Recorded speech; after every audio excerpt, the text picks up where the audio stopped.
Hi guys, good afternoon. তো আমি যে লোকেশনে আছি সেটা আমাদের একদমই বাসার পাশে। অ্যামেজিং একটা লোকেশন, মানে চারদিকে অনেক প্রাকৃতিক সিনারি। এখানে আমাদের পুকুর পাড়, আর যেখানে দাঁড়িয়ে আছি এখানে অনেক ধানপালা কাটা হয়েছে, মানে অনেক খড়কুটা আছে।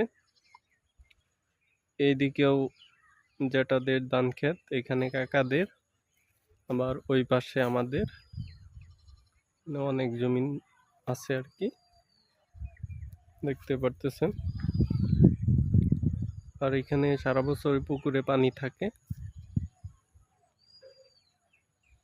তো সিনারিটা অনেক সুন্দর লাগে, তাই ভিডিওটা করে রেখে দিলাম। ভবিষ্যতে বেঁচে থাকলে